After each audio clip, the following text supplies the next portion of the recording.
Bonsoir ou bonjour et bienvenue à la taverne de Tom. Enfin, pour la première vidéo, le podcast qui est maintenant attendu.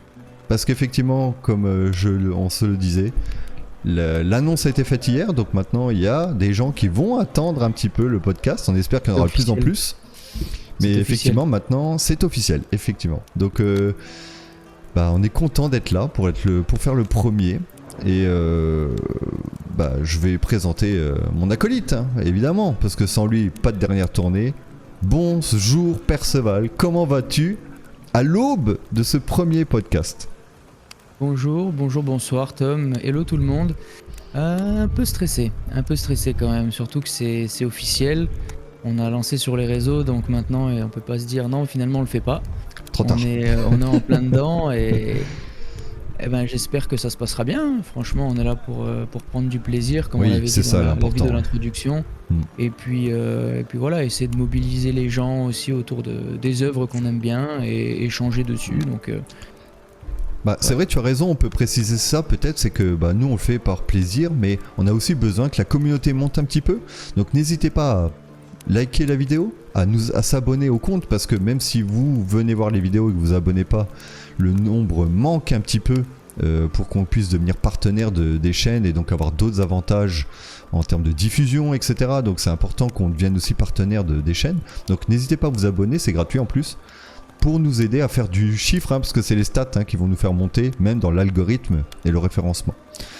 Aussi sur les réseaux, partagez, parce que plus vous avez partagé, si 3 personnes sur les 40 que vous avez envoyés, 3 personnes apprécient et eux-mêmes envoient à 3 personnes et ainsi de suite, on peut vite monter à 100 personnes.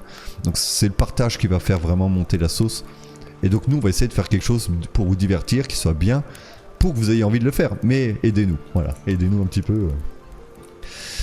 Est-ce que tu as des choses à rajouter avant qu'on lance cette dernière tournée, mon cher Perceval? Non, pas grand chose, si ce n'est que j'ai hâte de commencer. J'ai hâte de commencer et de voir ce que ça va donner en fait.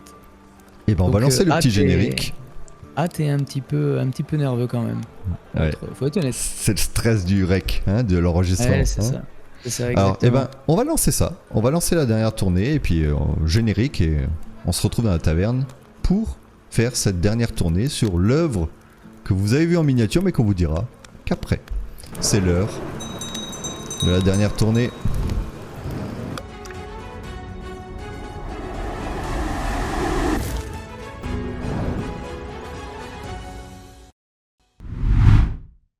Mon cher Perceval, nous voici et j'enchaîne tout de suite pour vous montrer effectivement qu'est-ce qu'on va faire.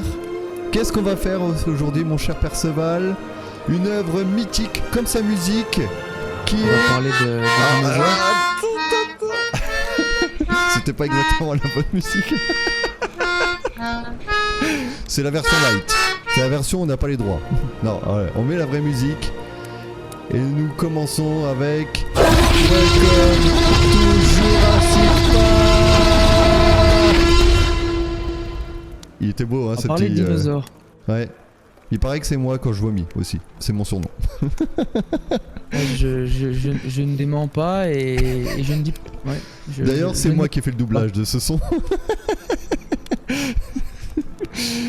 Et oui, nous voici pour Jurassic Park. Quelle œuvre! Quelle œuvre! On est des enfants des années 90, donc on a forcément grandi avec Jurassic Park. On a nous a un petit peu matrixé quand on était petit. Encore maintenant, on est vraiment dans le côté fan en fait. Le côté fan de cette œuvre, c'est vraiment...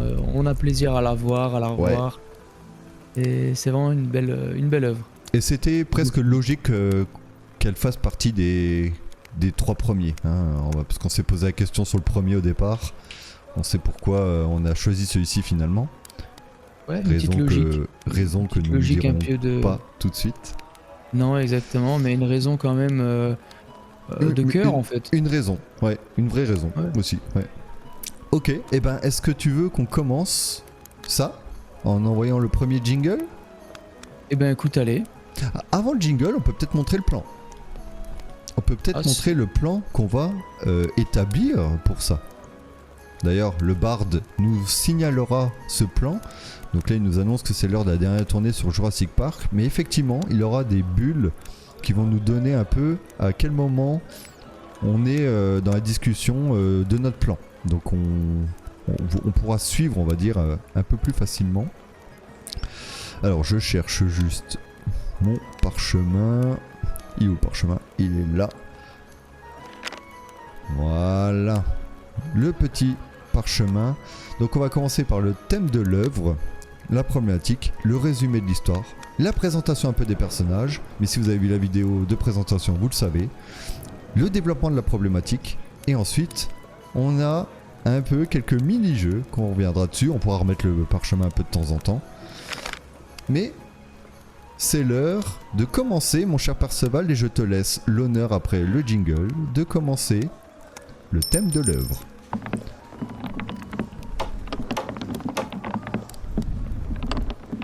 Eh ben merci mon cher Tom, merci. Eh ben vas-y, je t'écoute. Comme on l'a annoncé, aujourd'hui nous allons aborder le thème de Jurassic Park. Jurassic Park qui est avant tout un roman qui est sorti en 1990 et qui a été écrit par Michael Crichton. Et c'est en 1993 que Steven Spielberg a décidé de l'adapter au cinéma et il met en scène des acteurs comme Sam Neill dans le rôle d'Alan Grant ou encore Laura Dern dans celui du professeur Sattler, Jeff Goldblum dans l'iconique Ian Malcolm ou encore Richard Attenborough dans le rôle de John Hammond. Fameux John Hammond. Ouais, le fameux John Hammond, tout de blanc vêtu. Tout de blanc Et vêtu. niveau réalisation, en fait, il est un peu innovant pour l'époque parce qu'il utilise une technique de CGI, Computer Generated Imagery, qui est révolutionnaire pour l'époque. Et ce film a reçu 3 Oscars, donc notamment pour les effets spéciaux et pour le son. Ce qui est pas étonnant au final.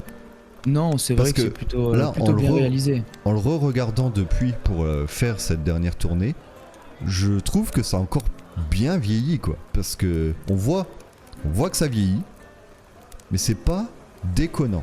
Il y a des films de 2010-2012 qui ont moins bien vieilli que ça.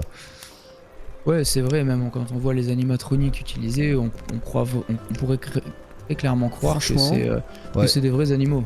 Si on se remet dans le contexte de 93, à l'époque, vraiment, parce que moi j'étais un peu jeune, j'avais 4 ans, donc je l'avais peut-être pas vu tout de suite, mais ça devait être quand même une sacrée dinguerie. Hein. Ouais, c'est vrai, quand c'est sorti au cinéma, ça devait être un sacré. Ça devait envoyer, hein. Ouais, c'est vrai. Mais de toute façon, c'est encore son effet aujourd'hui. Hein. Si ça a continué, c'est qu'il a bien vieilli et qu'il y a beaucoup de gens qui ont plaisir justement à voir cette œuvre, à la découvrir ou la redécouvrir, parce que justement elle a bien vieilli et que on voit pas forcément le décalage. C'est un film qui aurait pu être sorti éventuellement il y a quelques années hein, seulement. Donc, oui, ça aurait pas été si horrible que ça. Ça a plus vieilli, et encore que, j'allais dire dans les propos, on voit que c'est de l'époque, et encore que, en regardant le film, j'étais surpris qu'il était parfois avant-gardiste sur le féminisme, sur des choses comme ça. Donc au final, peut-être pas si vieux que ça, même là. Il n'y a pas de téléphone portable. Non. Mais ils ont des dinos, putain. Ouais, c'est vrai, ils ont des dinosaures. Ça, bon, respect, je m'incline. Je pense qu'on a fait un peu le tour vite fait sur le thème et tout. Et c'est vrai qu'à l'avenir, j'aimerais qu'on précise, et c'est bien que tu l'aies fait, parce que ça c'est toi qui l'as préparé, que on précise effectivement quand il y a des récompenses de style Oscar, Grammy Awards pour les séries, etc. C'est vrai que ça serait bien qu'on les rappelle, donc t'as bien fait de le faire. Ouais, ça apporte un petit peu, comme ça les gens l'apprennent ou s'ils le savent déjà, ils peuvent tout simplement se dire qu'ils le savaient, mais je trouve que c'est bien de centrer un petit peu aussi les à côté en fait que l'œuvre a pu susciter. Donc là on va passer à ce qui est une des choses les plus importantes du podcast, c'est on va établir la problématique. Donc une question à laquelle on veut répondre au cours du podcast. Voilà. Donc on va envoyer le jingle. Et la problématique, mon cher Perceval... Roulement de tambour. Ouais, voilà, c'est ça. Est-ce que tu veux ton petit tambour ? Je peux te le faire. Est-ce que tu veux me donner cette problématique qu'on s'est choisie ? Bien sûr. Allez-y. Enfin, vas-y. Allez-y mon cher. Alors aujourd'hui, nous allons poser la problématique suivante. En quoi l'imprévisibilité de la théorie du chaos a-t-elle également trompé son plus fervent défenseur, Ian Malcolm? Donc, je l'ai pas écrite. Peut-être qu'à l'avenir, il faudra que je fasse un petit écriteau au départ pour que ça soit lisible. Ah, Effectivement. que les gens puissent la voir, ouais. Ouais, voilà, la voir aussi. Mais vas-y, tu vas la redire. Donc, effectivement, décompose bien, parce que vu qu'il n'y a pas de support visuel, on va décomposer oralement. Vas-y, redis-la, pour que les gens la réentendent. En quoi l'imprévisibilité de la théorie du chaos a-t-elle également trompé son plus fervent défenseur, Ian Malcolm? Ian Malcolm, qui est le professeur, qui est le théoricien de la théorie du chaos, qui revendique dans Jurassic Park, hein, pour préciser. Tout à fait, ouais. Donc on va préciser aussi les personnages après, mais justement pour préciser les personnages et l'histoire, on va maintenant résumer l'histoire. On va résumer l'histoire pour justement recentrer vite fait l'aventure, avant de parler des personnages, pour répondre ensuite à cette problématique-là. Alors, vas-y, commence le résumé. Et je rajouterai des choses au fur et à mesure. Mais un truc succinct, parce qu'on est déjà à 12 minutes. Hein, donc, comme on a dit qu'on ne voulait pas prendre trop de temps. Je t'écoute, vas-y, et on va réagir avec ça. Et donc, alors, Jurassic Park, c'est un film qui met en scène le PDG de la compagnie InGen, qui s'appelle John Hammond, et qui parvient à redonner vie à des animaux préhistoriques avec ses équipes de scientifiques grâce à la génétique à partir de l'ADN de moustiques fossilisés.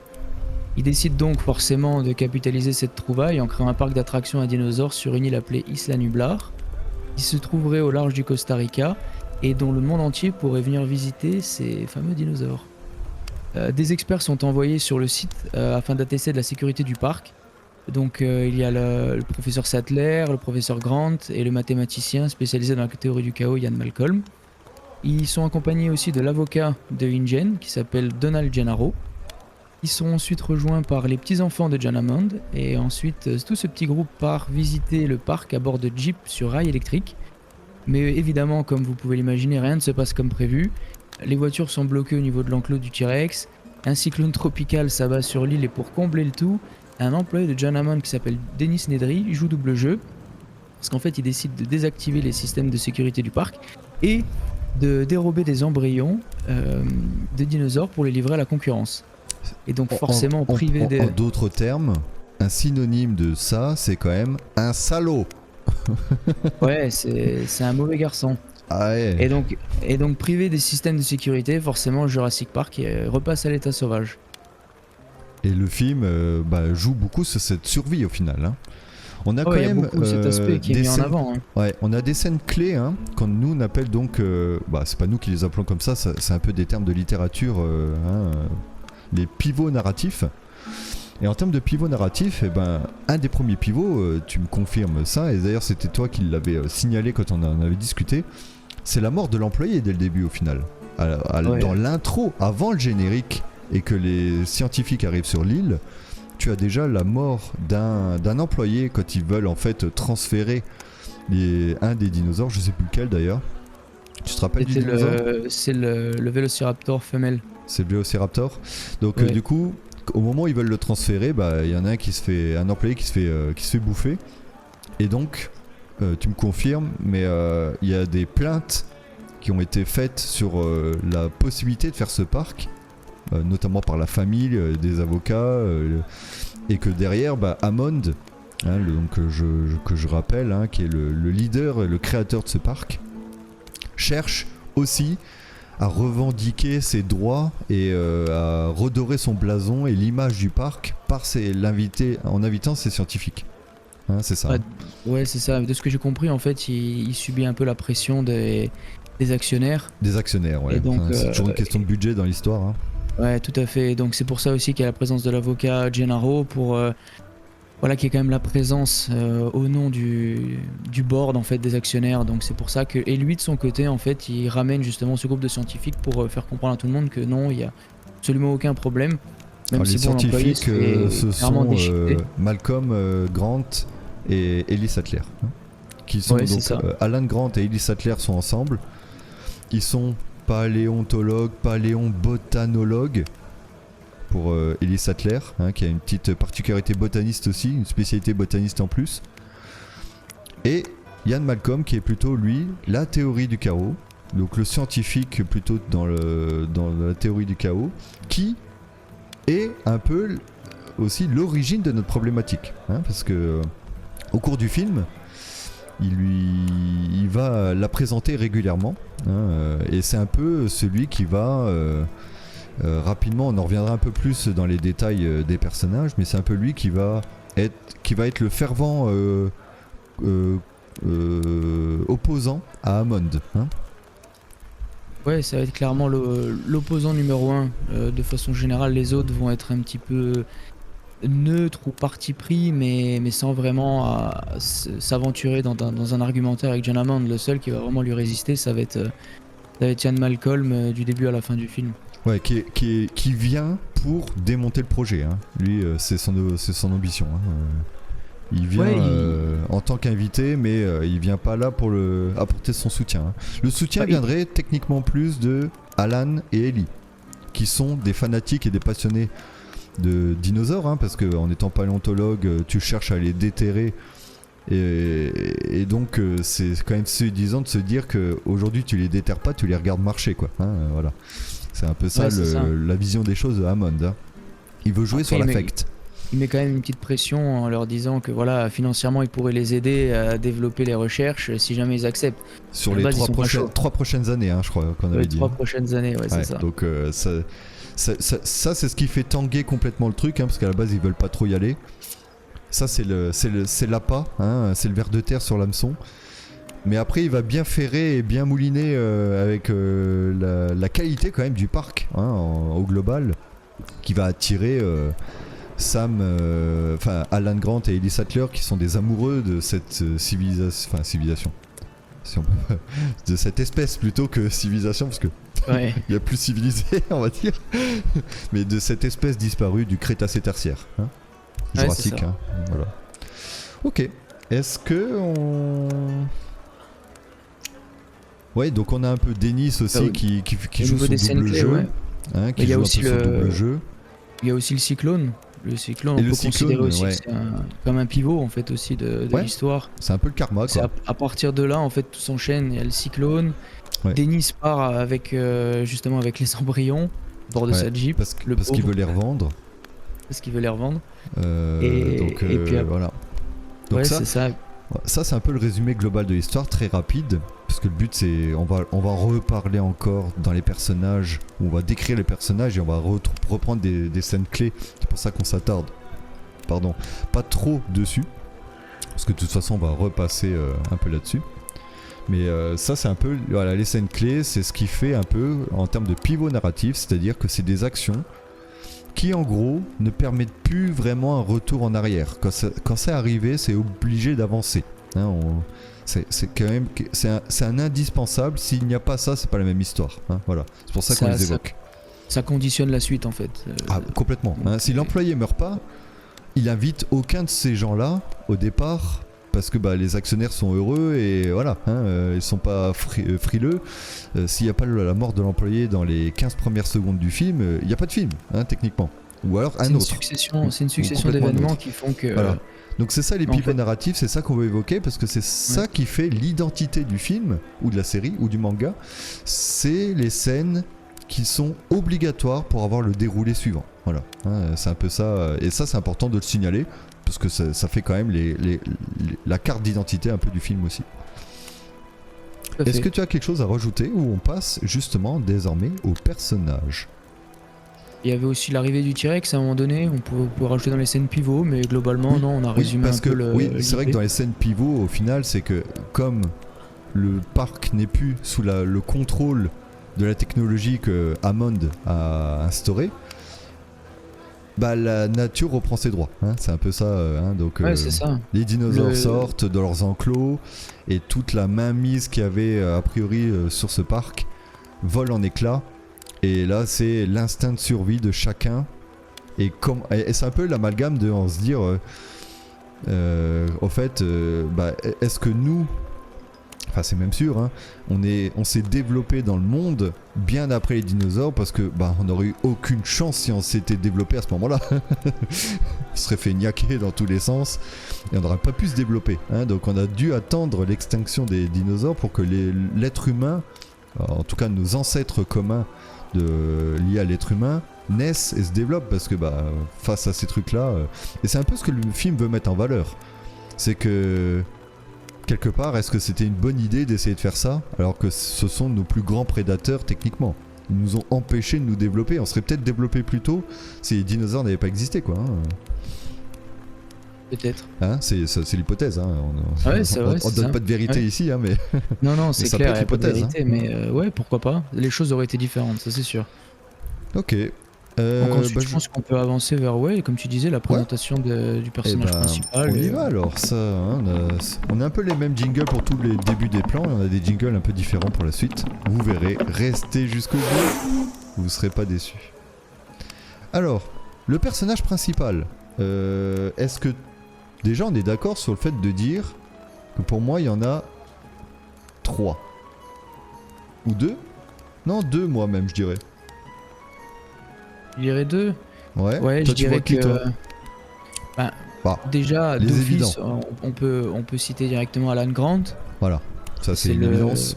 Personnage central. Après, sa femme on peut aussi. Ouais, mais c'est plus déjà un peu secondaire, je dirais. C'est pas si. Ouais, j'aurais plus vu. Allez, un trio. Alors on peut dire un trio. Ah, vas-y, le trio, tu dis qui? Ellie Sattler, Ian Malcolm et Alan Grant.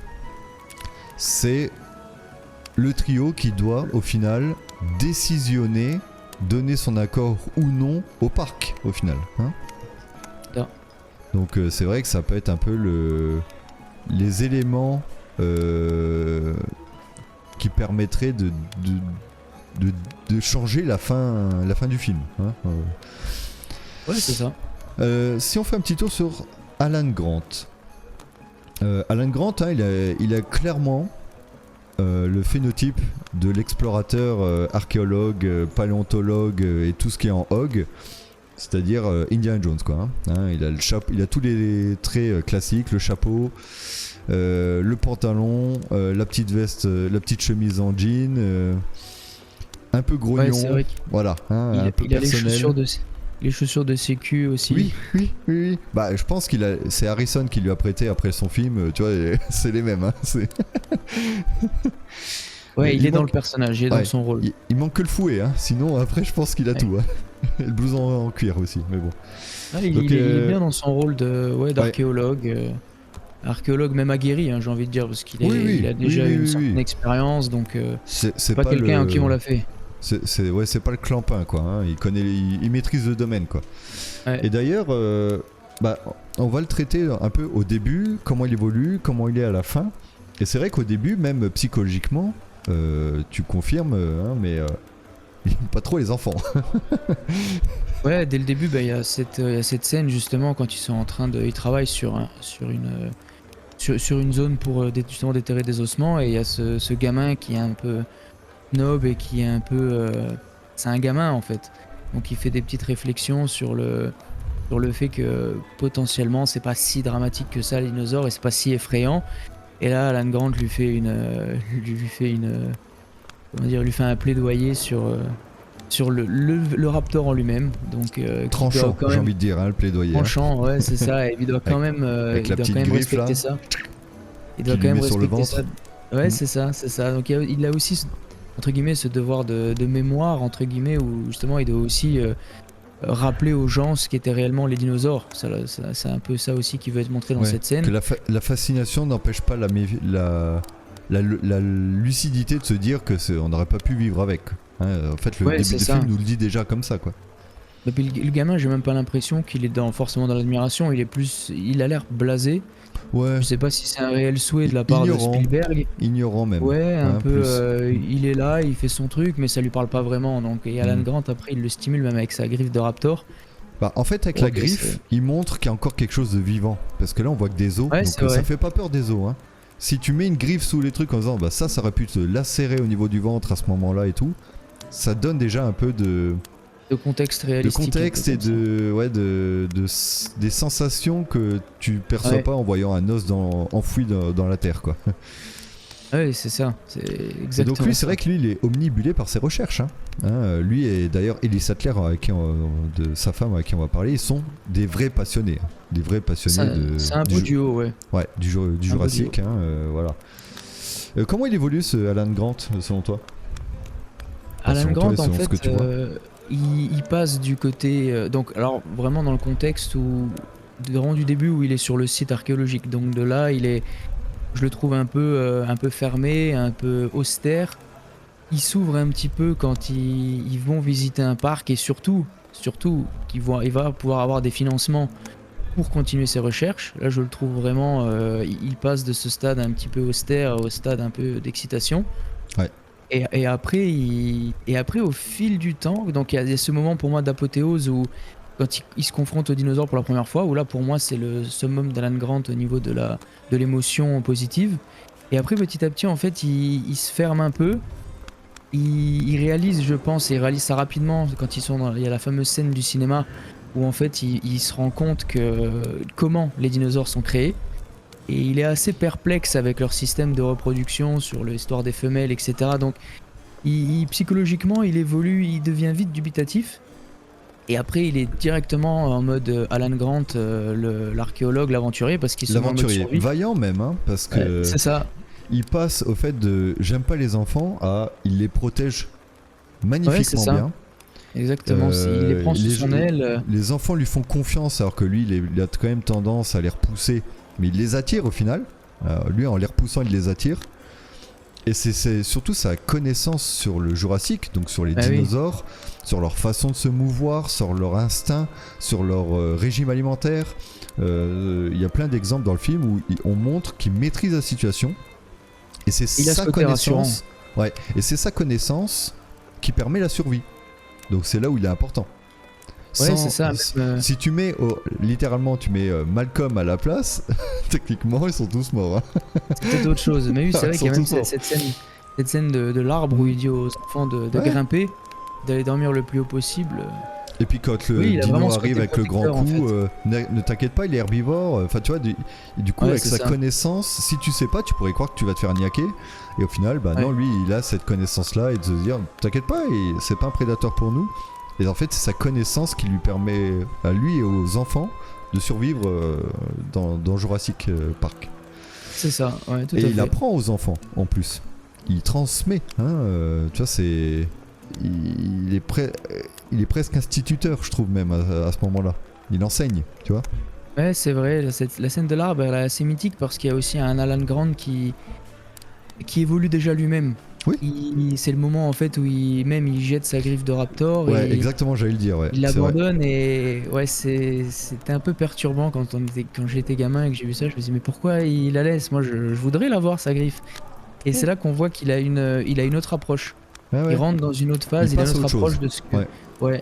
Et ça, de ce c'est que des doit plans de être films qui le sont dinosaure. intéressants à montrer et à souligner. Parce que justement, c'est volontaire et c'est bien de le souligner parce que c'est là qu'on voit que le personnage évolue. Et dans les belles histoires, quand je dis belles, c'est surtout bonnes histoires, les personnages évoluent entre le début et la fin. Et là, on le voit clairement avec Alan Grant. Là, lui, c'est assez flagrant. Oui, c'est clair, mais il a compris en fait que chacun devait être à sa place, je Ouais. pense, à ce moment-là, et que Oui, complètement. il fallait pas chercher autre chose. Et que c'est bien qu'il les déterre plutôt que, que de les voir en train Ouais. de bouffer une chèvre, quoi, tu vois, ou Ouais, autre c'est chose. clair, c'est clair. Donc ouais, effectivement, il jette cette fameuse griffe que enfant on a tous fantasmé, que j'ai connu Et- certains qui l'avaient. Alors pas une vraie, hein, mais qui l'avaient et je les enviais. Mais tu sais qu'à une époque, tu pouvais les avoir dans les paquets de céréales Oui. Kellogg's. Ouais, c'est à l'époque où ils offraient des choses encore. Ouais. Ouais, c'est ça. Et j'en avais une, et c'était celle du T-Rex. Ah, tu l'avais, Et toi? je voulais. Putain, Celle du T-Rex. salopard. Celle du T-Rex. Mais Ah. pas celle du Raptor. Le Raptor, j'aurais voulu l'avoir. Ouais. Mais ouais, non, c'était pour montrer un peu toute la symbolique qu'il y avait autour de ça. Mais À fond. Le C'est symbole, autour d'Alan c'est vrai, Grant t'as raison. aussi, ouais. C'est le ça. symbole. C'était vraiment un symbole à ce moment-là. ouais, c'est vrai. Mais à la fin du film, il arrive usé en fait. On voit qu'il est exténué, puis on le voit déjà physiquement. Bon, ils sont tous un peu exténués, Ouais. sales, etc. Mais tu Ouais. sens que lui, c'est une usure même psychologique de ce qu'il a pu expérimenter sur le parc. mais vraiment Ouais, en termes homme dinosaure, toujours dans ce rapport un peu d'aventurier. Psychologiquement, c'est plus le même. Ouais, non, clairement. Il est dans une forme de sagesse même à la fin, je trouve. Ouais, c'est ça. Mais en fait, on peut dire qu'il est sage depuis le début, sauf qu'en fait, il y a eu ce facteur financement de recherche qui est rentré en compte, donc il s'est laissé un peu tenter.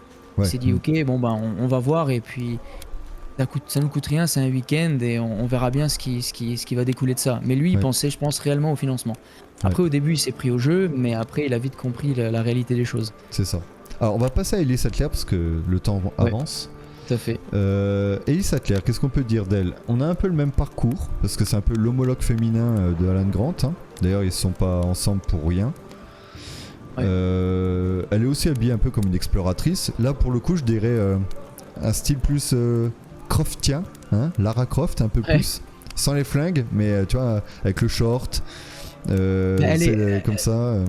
Là où je suis d'accord, c'est que c'est plus ouais, complètement quand elle enlève sa chemise en fait et qu'elle en débardeur et qu'elle va et athlétiquement qu'elle court et tout, ça fait un peu Lara Croft. Ouais. Elle doit aller relancer les disjoncteurs, tu la vois vraiment sur ce côté aventurière. Ouais, c'est vrai, c'est bon point, j'avais pas pensé à ça. Un côté c'est vrai.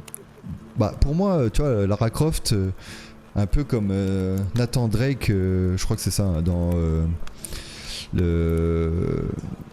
un jeu vidéo, là, merde, j'ai plus le nom, qui est aussi un explorateur. Tom Holland a fait un film récemment dessus. Merde, comment c'est? Uncharted. Uncharted, merci. Et pourtant, c'est toi le gamer, hein. Oui, c'est vrai.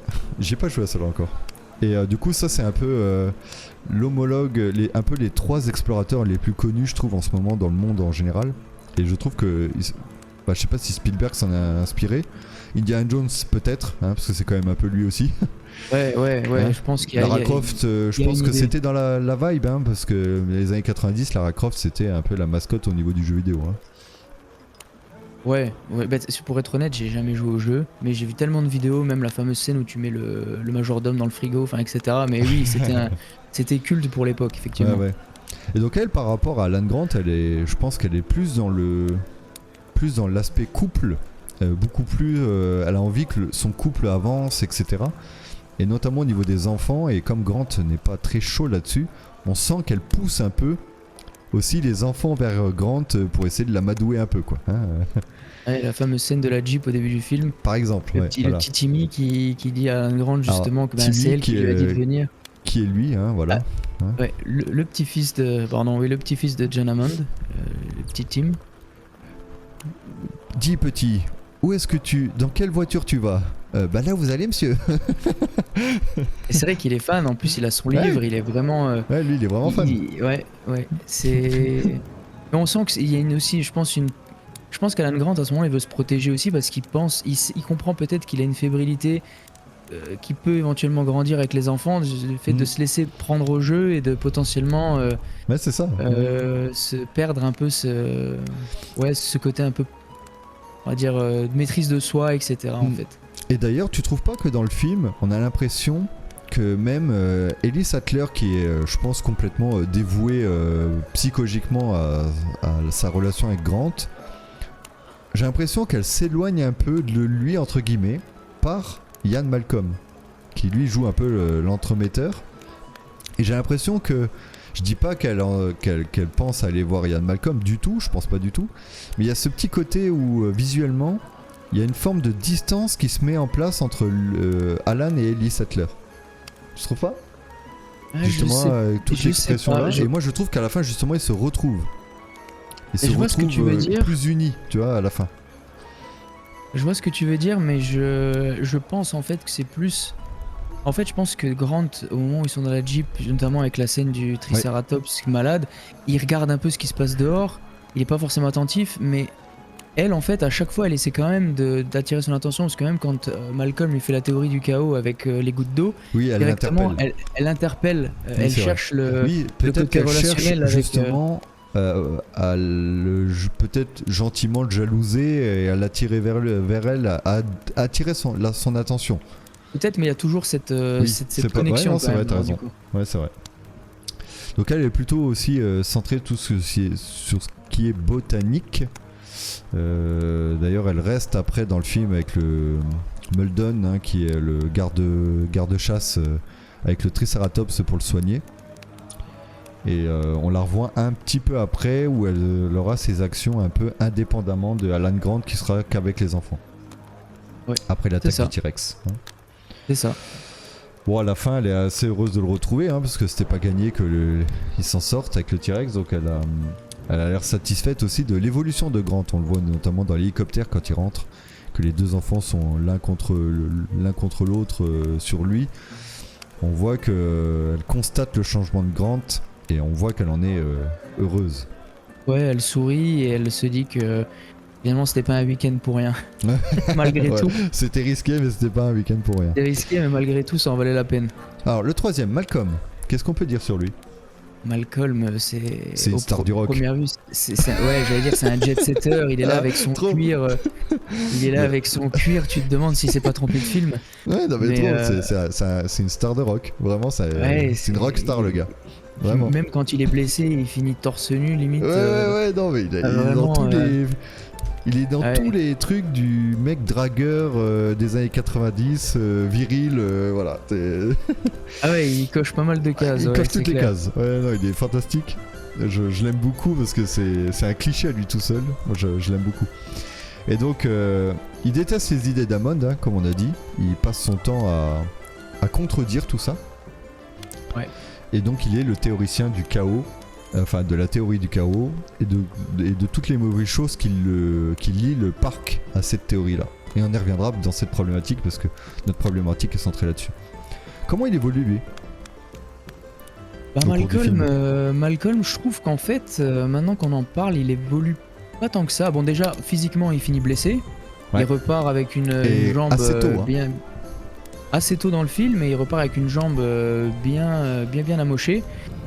Niveau psychologique, je sais pas s'il a réellement évolué parce que lui, dès le début, il est un peu contre l'idée de ce parc. Donc en fait, il a appris des choses, je pense aussi, mais je pense que foncièrement, il est resté le même psychologiquement. Oui. Qu'est-ce que t'en penses, toi? Oui, moi je pense qu'il est complètement... le fait qu'il se blesse vite, que derrière il n'apporte globalement plus rien. Il y a quelques répliques pour justifier le cachet de Jeff Goldblum, mais il n'évoque plus grand chose. Le personnage n'apporte plus grand chose. Il a tout dit au début, il ne dit plus grand chose ensuite, et presque après c'est le constat de ce qu'il a dit. Donc moi, ouais, c'est vrai. Je pourrais dire qu'il est le personnage physiquement est pas important entre guillemets. La psychologie du personnage est constante sur le film. Donc moi c'est plus la voix de la raison et de la sagesse qui résonne tout au long du film. À son apogée en termes d'argumentaire, c'est dans la scène du restaurant, comme on avait déjà évoqué, où il y a cette confrontation directe avec Hammond, et c'est vraiment le point principal pour Ian Malcolm, hormis la scène des gouttes d'eau pour étoffer sa théorie du chaos, mais c'est vrai que globalement ça s'arrête là en fait. Mais moi tu vois, on en reparlera avec Hammond, mais là pour moi t'as Malcolm qui fait c'est pas bien, puis t'as Hammond de l'autre côté, allez on y va, tu sais, la voix du diable et de l'ange, tu sais. Et du coup lui il incarne un peu la voix de l'ange qui a la raison, et donc son personnage, je trouve qu'il est métaphoriquement plus important que physiquement, voilà. Ouais, c'est vrai, mais c'est vrai ce que tu dis par rapport au fait qu'il y ait cette double voix entre Hammond et Malcolm, et au milieu t'aurais Sattler avec et Grant, les décisionnaires au final, les passionnés. Ouais, c'est ça. C'est ça. Et ça serait marrant parce que donc ce serait des vêtements inversés. Ouais, ça on va en parler effectivement après. Ah oui, c'est vrai, pardon. Mais effectivement, un peu trop vite, non, mais on peut le dire, t'as raison. Vas-y, au niveau des vêtements, c'est vrai qu'on avait constaté qu'il y avait un jeu à ce niveau-là. Vas-y, dis-le. Ouais, c'est vrai, je crois que c'est toi qui l'avais évoqué en plus quand on préparait le podcast sur le fait que Hammond représente un peu le vice, le côté un peu perfide et le côté un peu diabolique, on va dire, pour vraiment mettre une image dessus, mais il est habillé en blanc et on a de l'autre côté exactement le créateur, le créateur, ouais. Et après on a, je crois que d'ailleurs Hammond l'appelle comme ça à un moment donné dans le film, il se réfère à Malcolm, mais il dit la star du rock. Ah ouais, tu vois, moi j'amène des ça, scientifiques, vous amenez une star du rock. Oui, c'est vrai, t'as raison, putain, je l'ai dit sans m'en rendre compte. Toi, mais comme quoi on est d'accord. Je viens de réaliser maintenant, ouais, j'avais même pas fait gaffe non plus. Donc il y a cette star du rock qui est habillée en noir et qui représente la raison et la pureté. Voilà, c'est ça, la raison, la pureté, le fait de pas faire. Presque sont déjà opposés, comme leurs habits. Donc c'est volontaire, le blanc, le noir, hein, pour qu'on distingue bien les deux opinions. Ça c'est ça qui est bien fait dans ce film là aussi. Et on a aussi ce côté où on a le blanc pour le créateur et le noir peut-être pour au final la théorie du chaos. Le chaos, le noir. Ouais, tu vois, bien sûr, c'est vrai. Je viens d'y penser ce moment-là maintenant parce qu'on l'avait pas évoqué nous en préparant. Mais en fait le chaos du noir et le blanc du créateur et les deux idées qui se confrontent tout le long du film. Donc d'un point de vue même personnage, même physiquement ils sont opposés quoi. Ouais, c'est vrai, c'est vrai. Donc lui, ouais, il a une connaissance des dinosaures très faible, hein, parce que c'est presque lui qui déclenche au final la survie de Grant et des enfants, hein, parce que s'il envoie pas la fusée de détresse, une deuxième fusée de détresse, alors que Grant avait fait le boulot avec le T-Rex pour l'attirer, lui se le réattire, mais on l'évoquera aussi par la suite, c'est une conséquence tout ça, mais on va l'évoquer pour la problématique. Ouais. Ok, on avance hein, parce qu'on est déjà 40 minutes. Hein. Ouais, Hammond, le créateur, qu'est-ce qu'on peut dire de lui? Hammond, le créateur, on peut dire que il incarne un peu le rôle de... Dans sa tête, c'est un peu le rôle de Dieu. Oui. Il crée la vie d'un côté, oui. tout de blanc vêtu. Et donc c'est quelqu'un qui... Ouais, physiquement, il évolue pas réellement, mais à la fin du film, il est quand même... il est quand même marqué par l'expérience. On sent marqué mais pas convaincu des fois j'ai l'impression. Pas convaincu. Pas la scène de la Jeep convaincu. pas convaincu mais amer. Alors peut-être plus amer. Parce qu'il y a cette scène amer, oui c'est juste. Ouais. Oui c'est peut-être le mot plus juste. Il y a cette scène de la Jeep où Grant à la fin saute dedans et puis qui lui dit, je crois qu'il lui dit quelque chose comme vous me ferez penser de ne pas donner l'aval sur votre parc. Et je crois qu'il lui dit je m'en serais douté ou quelque chose comme ça. Oui, et on sent qu'il y a beaucoup d'amertume. Mais je pense qu'en fait, tenir le truc. Mais dans sa tête, je pense à ce moment-là, il se dit bon, qu'est-ce que je peux améliorer pour que ça marche. Je pense qu'il est vraiment dans cette optique. Il est pas dans la conclusion totale. Ouais. Non, ouais, je pense qu'il est pas en train de se dire oui bon, au final, j'ai vu les limites de ce que ça pouvait être. Non, il se dit au final, mais il a failli perdre ses... Par contre, le fait qu'il ait failli perdre ses petits enfants, je pense que c'est ça qui le fait peut-être plus percuter que l'échec du parc. Ça lui fait comprendre que c'est dangereux. C'était dangereux, ouais. Mais ça lui fait pas prendre conscience que il faut pas le faire. Oui, lui il peut se dire il faut que j'améliore quoi. Ah oui, lui il est dans cette optique où le mec c'est un accro à la découverte, à l'exploitation de la science et de la technologie. Hein. Il est omnibulé par ses recherches des dinosaures, hein. Omnibulé. Ouais, quel système de sécurité je peux mettre en place pour que ce soit vraiment nickel. Mais je pense que il est de bonne intention à la base. C'est pas, tu vois, Dennis Nidrile, celui qui vole les échantillons, il a une mauvaise intention. Lui, je pense qu'il est dans une bonne intention de faire découvrir ça au monde, alors, en se faisant du fric et tout, mais il n'est pas dans l'intention morbide. Il est vraiment dans l'intention de je veux montrer aux gens ce que c'était, tu vois, mais maladroitement. Ouais, et puis je pense qu'il se prend quand même pour Dieu. Il a un complexe de supériorité incroyable. Il n'y a pas de pudeur ou d'humilité hein, chez ce personnage. Donc, pudeur, vous avez dit? Ouais, non, c'est clair. Donc oui, c'est vrai que tout le long, il reçoit des critiques et il parle, comme tu disais, souvent d'améliorer les choses plutôt que de constater et dire stop. Souvent il est encore dans oui ok je prends note pour la prochaine fois. Non mais mec non t'as rien compris, stop. Stop. C'est clair, il faut arrêter les faits. Mais non c'est ça en fait. Il est longtemps dans le déni quoi hein, de son projet quoi. Tout à fait. On va passer à Dennis. On évitera les enfants parce que on en reparlera comme ça. Mais les enfants pour gagner du temps. C'est pas forcément Dennis, nécessaire.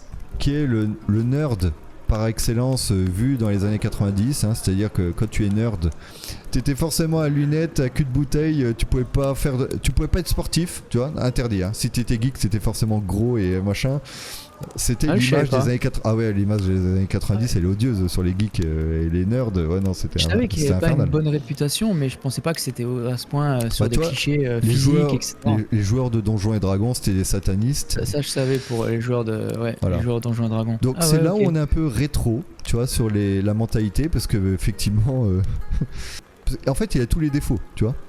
Il y a tous les défauts du personnage. Je vais juste faire une parenthèse, ils sont déjà quand même un peu avant-gardistes parce qu'à la fin, C'est la petite fille de John Hammond qui résout le problème du parc et des systèmes de sécurité, donc qui était un peu une nerd. Donc peut-être qu'il montrait la nouvelle vague des nerds, peut-être, j'en sais rien. Mais c'est elle en tout cas qui se met aussi au PC, elle dit c'est un jeu d'enfant ou c'est simple comme bonjour, je sais plus, elle dit un truc et elle remet tout en place. Donc vas-y, je te laisse reprendre sur Nedry. Excuse-moi pour la parenthèse, mais je me suis dit, non, mais tu fais bien. Mais du coup, ouais, c'était un peu moi je trouve qu'on l'a très caricaturé, le nerd. Et bon, c'est les années 90, tu vois, on va pas dire que c'était voilà, mais c'est là qu'on voit que c'est dans les années 90. Tu vois, c'est là qu'on le voit. Je trouve que c'est assez flagrant là. Donc je disais peu à son avantage, il a l'image du ringard, l'attitude, même sa voix de doublage en français, elle est volontairement pittoresque. Je dis pas que le doublage est mauvais, je dis que le doubleur et dans l'intention de rendre Dennis Nedry ridicule, tu vois. Il y a une volonté de le mettre en ridicule. C'est le buveur de bière, tu vois, c'est un peu tous les défauts on lui a mis sur lui. il a même des photos de femmes en bikini, je crois. Parce que quand tu es un geek, tu es forcément un gros pervers aussi. Tu vois, ça va avec le package. C'est ça. Mais bon, moi ça me fait rire. Moi je suis pas trop sensible sur tous ces trucs-là, sur les gros clichés et tout. Moi ça me fait souvent rire. Mais on le constate quand même. Ton côté nerd, c'est ça? Oui. Ouais. Mais je veux dire, c'est qu'on constate quand même qu'il y avait une volonté de le salir, hein, déjà. Pour montrer que c'était un méchant de l'histoire, mais on s'en cache pas. Accentuer, ouais, c'est vrai. C'est dommage parce que l'acteur il joue dans une série américaine qui s'appelle Seinfeld fin 80, début 90 et il est top dedans. C'est vrai, ouais. Ça vaudrait le coup de le regarder pour justement justifier son rôle. Il a toujours un rôle un peu un peu comme ça par en dessous, mais je trouve que ça lui va bien, mieux en tout cas que le personnage de Dennis. Ouais. Tu sais, toujours habillé avec des chemises un peu ridicules, chemises à fleurs. Alors je dis pas ça, j'adore Joueur du Grenier, hein, donc je dis surtout pas ça par rapport à Joueur du Grenier. Tu vas te faire des amis, toi. Donc ça a rien à voir avec lui, au contraire je l'adore, mais juste je pense que lui, si tu lui poserais la question, il te dirait justement que il a dû mal vivre certaines choses par rapport à l'image du nerd, tu vois, vraiment c'était mal vu, c'était pas. Aujourd'hui tu sais, tout le monde joue aux jeux vidéo, donc c'est plus une tare. À l'époque c'est vrai. À l'époque c'était pas si bien vu que ça, hein. Je savais pas du tout ça, donc j'apprends. Peut-être à certains endroits plus que d'autres, mais moi là où j'étais ça se voyait, quoi, voilà. D'accord. Donc lui il meurt, hein, par contre c'est le seul personnage qui meurt, hein, si je me trompe pas. Ah non, il y a Muldoon aussi. Et il y en a un autre. Il meurt sur le trône. Ah oui, l'avocat, exact. L'avocat qui a une très belle image de son métier Raptor. C'est le pire Raptor dans l'histoire, hein. C'est celui qui essaie de mettre de la finance et de prendre du pognon partout. C'est lui le plus gros Raptor du parc au final. Et il meurt sur les chiottes, c'est quand même drôle, ouais. On le voit pas beaucoup, mais il a une fin iconique lui aussi. C'est clair. Scène du toilette, c'est... On voit qu'il est dans la merde, hein, c'est au sens propre, quoi. À cause de Malcolm d'ailleurs. À cause de Malcolm, oui, c'est lui qui déclenche ça. Donc quelque part, il a éloigné un concurrent qui pourrait accepter le parc par une connerie. Il a éliminé un vote positif pour le parc, quoi. Donc on revient sur Dennis. Effectivement, il meurt par le Dilophosaure, le dino à crête, hein, qui lui crache une sorte de venin encre dans le visage là, mucus, hein, et un peu de tout. Quelle scène horrible. Ouais. Et c'est au moment où il fuit avec les échantillons, et c'est d'ailleurs là où il les perd, hein, où il perd ses échantillons, ce qui change toute la fin de la postérité du film, hein, parce que le monde n'aurait pas été le même si les échantillons avaient quitté l'île. Ok, et ben on arrive à la problématique. Pour info, on est à 50 minutes, donc faudra pas qu'on fasse trop traîner non plus. À mon avis, on va taper 1h30, hein, je pense, hein, mais voilà. La problématique, donc on va envoyer le jingle, le dernier jingle de cette catégorie là, parce qu'après ça sera d'autres jingles, je tease un peu. Et donc je vais rappeler la problématique et on va démarrer ensemble. En quoi l'imprévisibilité de la théorie du chaos a-t-elle également tromper son plus fervent défenseur, Ian Malcolm. Alors, pour cela, je te propose qu'on resitue ce qu'est la théorie du complot. Du chaos. Qu'est-ce que... Lapsus. Est-ce qu'on peut recentrer la théorie du chaos? Quelle est la théorie du chaos? Est-ce que tu as la définition? Moi je l'ai au cas où, mais si tu l'as, vas-y. Vas-y, okay. Je ne l'ai pas devant moi là. Alors, la théorie du chaos donc, est une vraie théorie scientifique et rattachée aux mathématiques. Donc Malcolm est un mathématicien, hein, si on devait le définir un peu plus, et à la physique. Et donc ça étudie le comportement des systèmes dynamiques déterministes et sensibles aux conditions initiales. Si on veut résumer, avec les mots de Malcolm, c'est qu'en fait la théorie du chaos représente l'imprévisibilité des systèmes complexes. C'est-à-dire, des systèmes complexes, c'est des choses très peu mesurables, très grands, très peu maîtrisables. Et ben on se rend compte que l'imprévisibilité nous amène toujours à des scénarios, à des résultats différents de ce qu'on pourrait estimer. On ne peut pas savoir à l'avance ce qui va se passer. Le truc classique, c'est le pendule à double articulation, si vous regardez sur internet. Et en fait, la deuxième partie du pendule va osciller dans n'importe quel sens. Et c'est pas une question de poussée, c'est pas une question de durée. Elle va faire des dessins différents. C'est comme ça qu'on représente la théorie du chaos.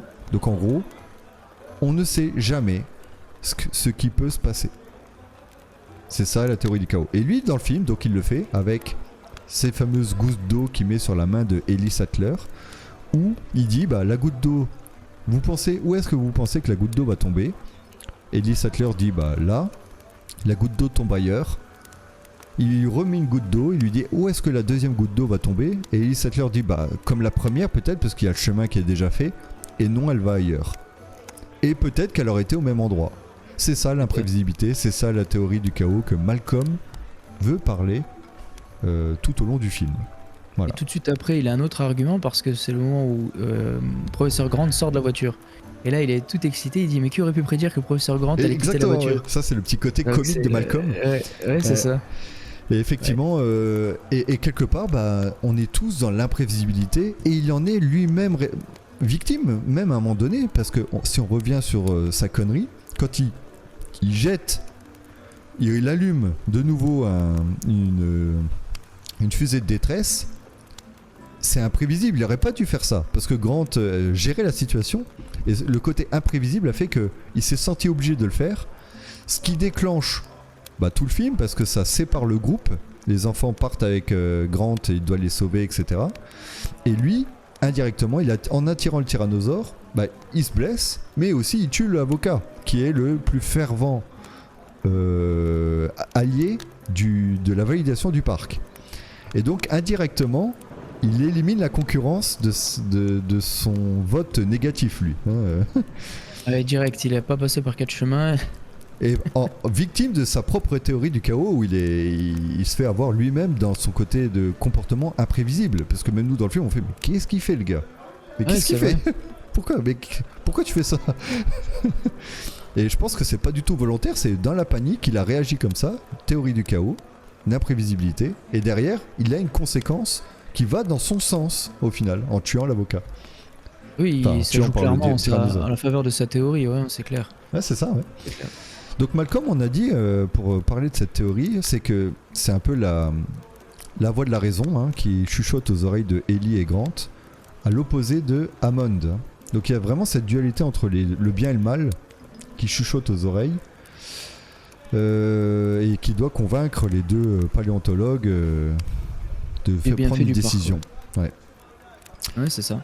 Donc Hammond, c'est vrai qu'on avait parlé, comme tu avais dit, il est tout de blanc vêtu. On dirait vraiment une métaphore de Dieu, du créateur, quoi. Et tu as évoqué un truc que j'avais vu mais j'avais pas assimilé métaphoriquement, c'est sa canne. Qu'est-ce que tu peux nous dire sur cette canne? C'est toi qui avais vu l'élément là. Ouais, c'est un des éléments qui m'a le plus marqué, c'est le moustique dans l'ambre. Ouais. Il a au bout de sa canne. Qui fait le pommeau de la canne, ouais. Exactement, et donc moi je l'ai vu un peu comme le fait qu'il tienne au creux de sa main la création d'un côté et tout ce qui a pu derrière entraîner les expérimentations génétiques, l'arrivée des dinosaures et de son parc. Et donc en fait, c'est comme si lui-même, au creux de sa main, il maîtrisait tout ça. Ouais, Alors que c'est un simple mortel. C'est là qu'on voit que les personnages sont bien élaborés, parce que ces symboles-là reflètent bien le comportement et l'attitude du personnage. Là, effectivement, comme tu dis, quand il a la main sur sa canne, comme ça, on a vraiment cette sensation de j'ai la main mise, j'ai l'emprise, le contrôle sur ma découverte. Et sur ça la reflète nature, la tout toute-puissance. Voilà, Ouais. ça reflète tout le personnage parce que lui, il est convaincu qu'il maîtrise tout. C'est pour ça qu'il ouvre le parc et qu'il pense qu'il n'y a pas de problème et il n'y a pas de danger. Il y a vraiment cette image de je tiens les choses dans mes mains et je les gère, je les contrôle. Et ça, je trouve que c'est un symbole incroyable. Et c'est pour ça que Jurassic Park est bien, parce qu'il est plein de symboles comme ça, qu'on voit pas forcément en première vision et qu'on voit lors d'une deuxième vision ou après la dernière tournée. Le mec, il fait ça pour Homo tout seul. Bah, t'as raison, on fait ça pour aussi. Hein. Et donc Hammond, lui, donc, il est dans l'obstination du développement du parc, il est dans le déni complet, il prend toute sa maîtrise, etc. Et donc le film veut nous faire dire quand même que on comprend vite qu'il faut adhérer à la théorie du chaos de Malcolm. Chaos en plus évoque le négatif, hein, le chaos dans le sens tabula rasa, quoi. Hein, c'est... Ouais. Le chaos dans le sens imprévisibilité. Ouais, en fait, pas tant que ça. Le chaos veut dire dans le sens chaotique, dans le sens mal organisé, imprévisible, mais n'est pas forcément négatif. Et c'est là où on va répondre à cette problématique, parce que nous, en regardant un peu tout ça, on se dit, mais la théorie du chaos, le mot chaos est négatif, mais en fait le chaos ne l'est pas forcément, parce que si on reprend l'histoire, le parc était censé, avec la perte de contrôle, etc., c'était que les humains meurent, Dennis prennent des échantillons et au final on développe les dinosaures sur les continents.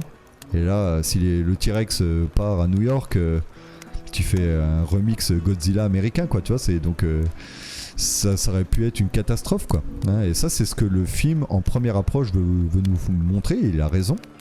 Et c'est ce que Malcolm défend. Mais là où on trouve que Malcolm s'est peut-être fait avoir, c'est que l'imprévisibilité peut être positive. Et la conséquence de la positivité de l'imprévisibilité, c'est en fait que Dennis meurt par un dinosaure qui était censé être le représentant du chaos. Et en tuant Dennis, on évite les échantillons qui s'en vont et on a une meilleure fin au final. On a une meilleure fin. Et ça, Malcolm ne l'a pas forcément envisagé. C'est là où on pense qu'il s'est fait avoir. Ouais, c'est vrai, parce que dans l'optique, comme tu dis, dans l'optique de Malcolm, il y a déjà le passage avec Dennis Nedry, et aussi à la fin, avec la scène finale dans le hall du parc. S'il n'y a pas une intervention du T-Rex contre les Raptors, techniquement, le groupe meurt. Donc là aussi, ça a été une intervention, entre guillemets, d'un dinosaure, donc qui était vu comme le côté théorie du chaos, côté négatif, etc., qui allait rien de bien, entre guillemets, qui allait pouvoir en sortir. C'est lui aussi qui intervient pour aider le groupe indirectement, je pense, parce que c'était pas non plus sa volonté première, mais il a eu une incidence sur le fait que le groupe puisse s'en sortir sain et sauf. Ouais.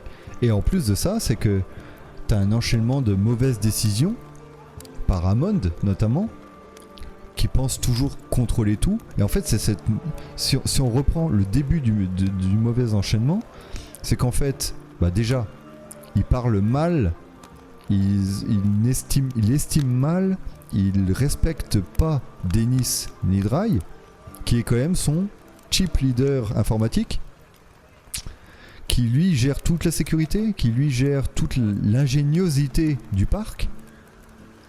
Et au final, en se mettant à dos par son mauvais comportement, alors il a peut-être pas fallu beaucoup, mais en maltraitant son employé, en le payant mal ou pas assez bien, en n'ayant pas assez de considération avec lui, il déclenche lui-même le problème. Et c'est là où la théorie du chaos est intéressante, parce que c'était un peu imprévisible que, au final, le plus grand méchant antagoniste du film soit un humain plutôt qu'un dinosaure. Ouais, c'est Et vrai. c'est son vrai mauvais que c'était comportement pas- qui fait qu'il va chercher de l'argent ailleurs, qui veut le flouer en vendant ses échantillons, parce qu'il est mal considéré, il est mal vu à sa juste valeur. Et au final, c'est Hammond qui déclenche tout ça. Donc on est dans la théorie du chaos depuis le début. Hein. Mais c'est aussi le côté un peu, je vais dire, arrogant de Hammond, Oui. où en fait il s'imagine pas du tout que quelqu'un puisse lui faire faux bond à lui et qu'il peut traiter les gens comme il l'entend, que ça aura pas forcément d'incidence. Et donc Malcolm, lui, il voit que le mal que le parc peut faire, et au final, le mal était les humains, comportement engendré par un mauvais comportement d'Hammond, et qu'au final, c'est le dinosaure qui sauve tout. Le Dilophosaure, en tuant Dennis Nidry, laisse ses échantillons sur l'île, et c'est lui qui sauve la situation, alors que c'est là où je dis que, enfin, que nous disons que Malcolm s'est fait un peu avoir dans sa propre théorie, c'est qu'il a vu l'imprévisibilité que dans le caractère désastreux. Ouais, c'est vrai, il avait pas anticipé que le chaos pouvait jouer en la faveur des personnages. En sa faveur, ouais, au final. Ouais. Hein. Donc ce qui devait détruire, finalement, l'humanité l'a sauvé. Exactement.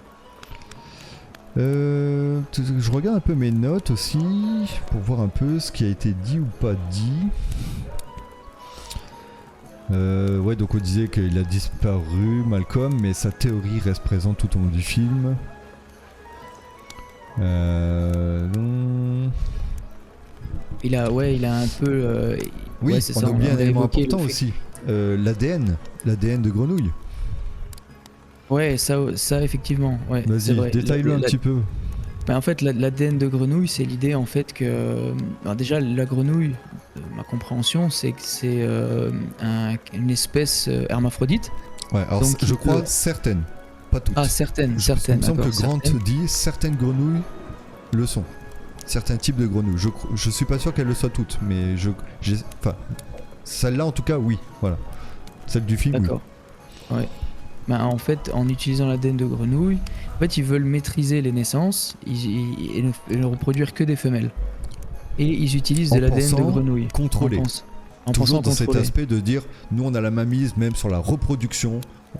Si on veut des nouveaux dinosaures, c'est nous qui décidons. Hein, toujours cette dit, vous inquiétez pas, je suis le dieu créateur, je maîtrise tout. Hein, Hammond est vraiment imbu de sa personne à ce moment-là. Hein, il est Et je crois improbable. justement d'ailleurs que c'est là, dans ce cinéma, enfin quand ils visitent, ils quittent tous, je crois, le cinéma, ils vont, et c'est à ce moment-là, il me semble qu'ils ont cette discussion par rapport à l'ADN, etc. Et là, Grant réalise que c'est pas forcément viable dans le temps, parce que justement, tu disais que certaines grenouilles le sont, donc certaines grenouilles peuvent décider de changer de sexe. Et que ça c'était un caractère tout à fait imprévisible et que malgré ça, malgré le fait qu'ils veuillent contrôler et qu'ils pensent contrôler en faisant que des femelles, potentiellement il pourrait y avoir un mâle qui sorte de chaque espèce et qui engendre de façon sauvage l'évolution il dans a la une nature. mauvaise connaissance du truc et donc il a pris un ADN compatible pour laisser le reproduire celui du dinosaure par rapport aux nucléides qui manquaient. Et donc les nucléides sont les peptides de l'ADN, hein, AC, T et G, qui forment l'ADN. Et je crois qu'il manquait des parties dans le sang de moustique que le moustique avait absorbé. Et donc pour les recréer et pour créer que des femelles, pour justement maîtriser tout ça, il devait rajouter un ADN. Sauf qu'il rajoute un ADN d'un animal qui peut changer de sexe. Tu vois, le mec il pense maîtriser, mais en fait c'est que des mauvaises décisions depuis le début. Tu vois, la façade laisse croire qu'il maîtrise, et au final tout vole en éclats. Au bout d'un moment, l'enchaînement de mauvaises circonstances fait que tu arrives à l'accident, quoi. Je crois que parce qu'après peut-être pas dans le film là, mais il y a eu le fameux scientifique qui s'occupe justement et qui leur parle, qui leur présente le laboratoire. Il était un peu controversé dans l'univers de Jurassic Park, donc peut-être que lui, c'était, là je spécule, peut-être que volontairement il a eu lui-même utilisé des grenouilles hermaphrodites qui pouvaient se reproduire pour justement engendrer un peu des complications et des problèmes derrière. Je m'aventure peut-être sur ça, mais je sais qu'il a été un peu controversé au niveau de l'univers Jurassic Park, je me rappelle plus de son nom. Mais et peut-être que ça c'était indépendant de la volonté, encore une fois, de Hammond, parce que lui il a confiance en ses scientifiques, il pense que tout tourne comme ça doit tourner. Et il se dit pas que potentiellement il y a un autre Nedry du côté scientifique qui pourrait éventuellement nuire à ses plans. Là encore une fois, et puis il est vraiment dans mon opinion, je spécule peut-être un peu. Ouais. Mais tu as pas forcément tort d'ailleurs, parce que Hammond est vraiment dans l'aspect créateur, mais au sens propre. Hein. Il crée les dinosaures, il crée le parc, mais il crée aussi l'antagoniste, il crée le diable qui est Dennis Nedry en se comportant mal avec lui, etc. Donc au final, il est vraiment le créateur de toute l'histoire, parce que il fait à la fois les sauveurs, à la fois les malfaisants. Il crée tout. Ouais. Il crée tout. Ouais, c'est ça. Vraiment, par ses mauvais choix, sa mauvaise attitude, par son estime et son ego, c'est lui qui génère en fait tout le bien et le mal partout, quoi. Il crée tout. Et donc là où on pense qu'on n'est pas trop en tort dans la problématique, hein, etc., c'est qu'on a vu un élément dans le film que je vais afficher. Là, ici, qui est une photo. Oui, c'est toi qui l'avais évoqué, ouais. Qui est une photo de la portière de la Jeep à la fin du film. Et moi, quand j'ai vu ça, le film, je l'ai vu je sais pas combien de fois. Mais là, en le regardant un peu plus attentivement, je me suis dit, ça me fait penser à quelque chose, ça. Et sur le moment, vous avez pas l'impression, vous, en regardant l'image, que ça représente un dilophosaure, donc le dinosaure à crête qui tue Dennis Nedry, donc qui sauve l'humanité? Et ben moi je trouve que si. Ça, j'ai l'impression qu'au final, c'est un peu ça. Là, quand on le fait comme ça, je trouve que c'est assez évoqueur. Jurassic Park, qui est le logo du parc, donc avec un T-Rex, avec la boue comme ça, on dirait une crête, et que ça ressemble au dilophosaure, qui est peut-être le vrai héros de l'histoire. Et c'est là où en fait on pense que effectivement Malcolm s'est trompé, s'est fait avoir par sa propre théorie, parce qu'en fait c'est ça qui les sauve. Et le film, moi j'ai l'impression qu'il le met en valeur de cette manière-là. Parce qu'en plus, ce n'est même pas la Jeep que Dennis Nedry emprunte. On pourrait dire c'est un petit rappel, un petit clin d'œil. Non, c'est une autre Jeep. C'est même pas la sienne. Parce que Nedry, je crois qu'en fait, même après... Ouais, il y a un toit, mais même il part. Oui, ça c'est clair qu'il y a un toit, mais je crois qu'en fait, il part du principe que pour eux, en fait, il a disparu complètement. Oui, il s'est tiré. Mort, hein. Ils savent même pas qu'il est mort, non. Et ils ont jamais su en final que les embryons avaient disparu. Donc pour eux, qu'ils étaient restés là, etc. En fait, ils sont inconscients de la catastrophe qu'ils ont évitée. Ouais, c'est ça. Hein, et en fait, le film met en valeur, justement, je trouve, un peu le sauveur de la situation. Et c'est eux qui montent dans la Jeep là, en disant si vous êtes encore là, quelque part les humains, c'est grâce à moi. Le petit rappel. Ouais, moi je trouve que du coup, tu vois, c'est symbole que, enfin moi j'en avais littéralement jamais vu avant, et que je l'ai vraiment vu en me disant j'essaye de bien préparer le podcast. Et là je dis oh putain, enfin moi ça m'a, j'ai l'impression de fabuler, mais quand même je trouve qu'il y a du concret, quoi. Hein. Ok. Donc voilà pourquoi on pense que Malcolm, le théoricien de la théorie du chaos, de l'imprévisibilité, s'est lui-même fait avoir parce que il a considéré le chaos comme forcément désastreux et pas comme potentiel bonne chose. Imprévisible en fait. Ouais. Bien comme mal, c'est imprévisible. Voilà. Il n'a pas pris le sens imprévisible il a pris le sens imprévisible que dans un sens. Dans le sens négatif et pas positif. Donc je pense que lui aussi indirectement il veut maîtriser les choses, et donc il se dit que si on maîtrise pas, forcément on va être déçu. Puis, il y aura du négatif et on pourra pas vraiment. Je pense que c'est l'affect de fait de se retrouver face à des dinosaures, etc. L'affect humain te fait pas croire que ça va bien se passer, tu vois, c'est un peu l'instinct. Ouais, ça aussi. Et ça en joue. fait, il s'est peut-être même fait plus influencer par son instinct que par sa théorie au final. Enfin, tu vois, que son amour de la théorie, c'est son instinct qui a pris le dessus, et il s'est fait avoir, et il a pas continué à croire à sa théorie, tu vois. Parce que c'est vrai qu'en fait, quand il énonce la théorie, donc avec la goutte d'eau, etc., il est neutre. parce Oui. que il sait pas où elle va tomber, et dès qu'on aborde le sujet du parc, etc., il est directement sur la défensive. Donc Ouais. encore une fois, la scène du restaurant, il évoque les côtés négatifs que ça pourrait engendrer, etc. Donc il a pas tort, faut être honnête, il a pas Ouais, tort, il a mais complètement raison d'ailleurs. Hein. il a complètement Il raison. a Mais complètement c'est raison. vrai Hein. que c'est la théorie du chaos, elle entraîne un aspect un peu de neutralité, donc ça va être bien, mauvais, réparti Et ça, il le différemment, mais respecte plus après, ouais. et après il le respecte Enfin, plus par la c'est suite. pas qu'il le respecte effectivement. plus, il Il l'envisage l'oublie. pas. Il l'envisage pas Ouais, il parce que je l'envisage pense pas qu'il y du a tout en fait. l'instinct de l'humain qui dit non mais là je vais me faire bouffer, c'est mort. Tu vois, Ouais, c'est ça, c'est clair, c'est clair. c'est l'instinct qui a pris le dessus au final sur sa théorie. Exactement.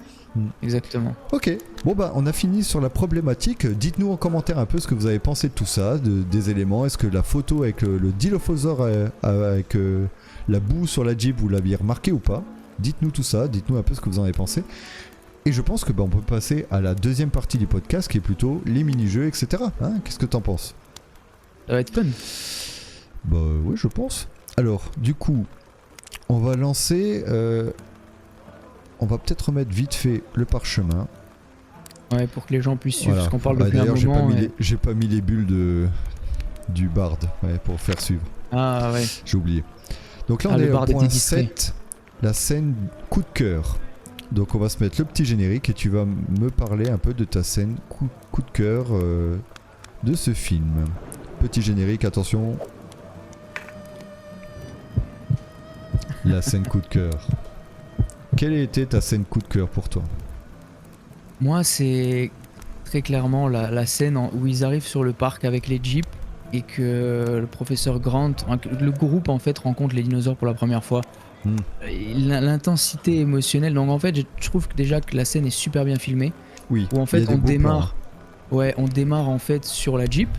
Même le professeur Sattler est en train de lire quelque chose et elle interpelle Grant, et en fait direct tout se passe dans les yeux de Grant où lui il galère à retirer ses lunettes. Il parle avec il prend la tête de Sattler, et en fait après on dézoome de la Jeep et donc on voit leur interpellation, ils sont complètement choqués, donc on se demande ce qu'ils voient. Et en fait après on a cette vue dégagée sur déjà le brachiosaure. Donc en fait on voit, et je pense que c'est aussi un rappel de Spielberg, l'immensité de ce qu'étaient les dinosaures et la petitesse que nous, en tant qu'humains, nous sommes, parce qu'il y a ce plan où il y a le brachiosaure qui s'étend de tout son long pour attraper les branches. On Et est eux ridicule, tout en bas quoi. on est ridicule, eux tout en bas qui le constatent. Et donc Grant il vacille un petit peu, il perd pied. Surtout quand il apprend qu'il y a un T-Rex, parce que c'est au moment là que Hammond leur dit qu'ils ont chronométré le T-Rex à je sais plus combien de kilomètres heure, et donc 45, Grant il se sent pas bien. Peut-être, ouais, je sais plus exactement. Et après en fait il y a cette scène où lui et Sattler, je crois qui sont un peu émus parce qu'ils voient le troupeau. Et donc en fait Grant, on voit qu'il y a toutes ces années d'études sur les dinosaures qui ressortent et qui constatent que sur certaines potentielles théories qu'il avait pu imaginer ou qu'il avait pu évoquer, bah, il avait raison, parce qu'il dit à un moment donné il se déplace en troupeau. Et en fait, et il y a cette musique du générique de Jurassic Park qui arrive à ce moment-là. Donc c'est magnifique parce qu'il y a plusieurs espèces qui vont dans la même direction, et en fait le plan évolue avec toujours les humains dans leur coin, et il y a une grande vue dégagée sur le parc et les dinosaures, et donc on voit leur suprématie un petit peu, leur côté un peu majestueux. C'est un peu le passage, ils étudient que des ossements, et là c'est des ossements qui bougent, quoi. Exactement, vivant, exactement. Quoi. Et l'opposé. Ils auraient jamais de dû voir ça en tant que paléontologue. Ah c'est ouais, impossible, non, tu vois. de C'est leur vie, ils impossible. auraient jamais pu voir ça, c'est Ils sûr. auraient jamais dû le voir.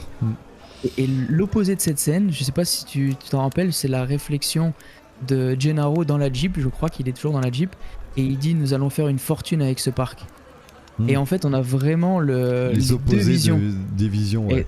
Exactement, les on a passionnés Grant, et les commerciaux, quoi. ouais tout à fait, on a Grant et Sattler qui sont comme des mômes, qui découvrent des choses sur lesquelles ils ont travaillé mais avec lesquelles ils ont à travers des os. Bah, t'en as deux qui voient des dinosaures et t'en as un qui voit des dollars, quoi. Ouais, c'est ça en fait. Et lui, il est pas du tout dans ce côté expérience, on va dire, d'être vivant. Il est déjà passé à autre chose.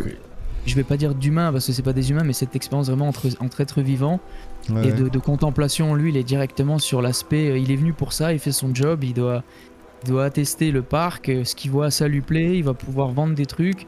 Et lui, c'est clairement ce qu'il a en tête. Donc moi, c'est la scène qui m'a Et c'est là aussi la musique, je trouve que c'est crescendo, ça donne des frissons, toute la scène est super bien amenée. Parce que c'est tout calme au début, et après on évolue vers le majestueux. Ouais, c'est vrai. Bah moi, la scène que j'aime bien... Ouais, justement, la scène que j'aime bien, moi, c'est le verre d'eau qui vibre. Ouais. Parce que... Il y a du lourd en approche. Voilà. En fait, avec peu d'images, je trouve qu'elle a beaucoup d'émotions, beaucoup de réflexion, beaucoup d'attentes. Parce qu'elle joue avec ce qu'on sait de manière inconsciente. Et de manière consciente, mais pas... on sait qu'il y a un tyrannosaure, on l'a pas encore vu, entre guillemets. Et de voir juste les vers bouger, là on se dit, putain, ça y est. C'est lui, tu vois. Avant même de savoir, ça se trouve, c'est le gosse qui secoue la Jeep en bougeant partout. C'est ça, ça pourrait être ça, entre guillemets. Mais voir le truc machin, voir le verre bouger, le silence qu'il y a autour de ça, où je trouve que des fois des silences sont plus significatifs et émotionnels que des paroles ou des artefacts d'ambiance, etc. Des fois le silence, moi, c'est presque ce que je préfère. L'intensité du silence parfois me met vraiment les frissons, quoi. Et là, ça a été le cas dans cette scène-là. C'est une bonne scène parce que c'est même la scène où je trouve que Spielberg, il arrive toujours bien à mettre en scène les personnages ou les éléments. Et là, le T-Rex, il arrive vraiment progressivement, comme tu l'as dit. C'est vrai que c'est une bonne scène. On en parle. La goutte d'eau. Et après, on le voit. La chèvre qui disparaît. La cuisse qui arrive sur la voiture de la chèvre. Et les pattes sur la clôture. Et après, t'as la tête. T'as juste la tête du T-Rex. Et donc, t'as le temps de te projeter sur la bête. En fait, d'imaginer et de t'effrayer avant.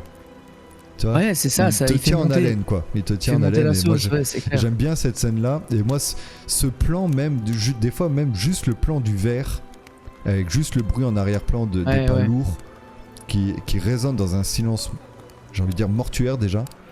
Moi, j'adore. J'ai adoré ce passage-là. C'est vrai qu'au passage là, il n'y a absolument pas de bruit. Et c'est crescendo aussi dans la Jeep parce que le gosse s'en rend compte. Il a, je crois que ses lunettes un peu infrarouges. Ouais, tout le monde s'arrête au fur et à mesure, quoi. Gennaro lui fait encore une réflexion sur le fait qu'elles doivent valoir cher. Donc il est toujours encore une fois dans ce rapport à l'argent. Oui, c'est vrai. Il lève les lunettes. Parce que la question qu'il pose, il fait elles sont lourdes, alors elles doivent valoir cher. Remets-les à leur place. Le mec, le B.A.-ba, elles sont lourdes, c'est cher. C'est genre. Insupportable, le type. À l'âge de Tim, t'as envie de le briser, le mec, à l'âge de Tim. Magnifique, lui, tu vois, c'est l'équivalent du nerd d'un point de vue argent. Ils ont mis tous les clichés sur lui aussi. Hein, tu vois, il a une espèce de chaussure tressée au pied. Enfin, le mec, un short avec une chemise longue. Vraiment, le mec, il n'y a rien qui va. Et dans cette scène, c'est vrai que c'est crescendo parce que le petit remarque le verre d'eau. Il se rend compte qu'il y a un truc qui va pas, mais t'as aucun bruit. Et tout se passe par le regard. Ouais. Et ça, c'est pour ça que j'adore cette scène. Elle me met vraiment les frissons quand je la vois. Vraiment, j'aime beaucoup. Ouais. Ok, bah voilà. Est-ce qu'on passe à la suite alors? On enchaîne parce on peut enchaîner pour moi ça me va. On a quelque chose là qui est un peu notre rubrique, enfin en tout cas moi c'est peut-être un peu ma rubrique un peu favorite. Ouais, toi tu la kiffes celle-ci. Hein. Ouais, moi j'aime bien mais je préfère ce qui suit. Donc toi t'aimes pas, j'ai bien compris, ok. Si j'aime bien mais j'ai mes préférés, t'as tes préférés. C'est vrai. Moi j'aime bien ce passage mais ce qui est après je trouve que c'est encore plus sympa. Alors on va voir ça. Alors du coup on va lancer le jingle parce que c'est maintenant l'heure des shops d'or.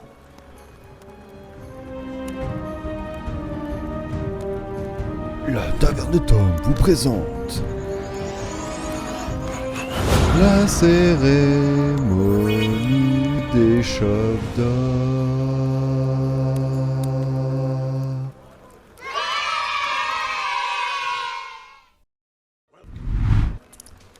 Et nous voici sur la cérémonie des shops d'or, donc qui sont l'équivalent des Césars, mais en shop, parce qu'on est dans une taverne. C'est les Césars de la taverne. C'est les Césars un peu de la taverne, les Oscars de la taverne.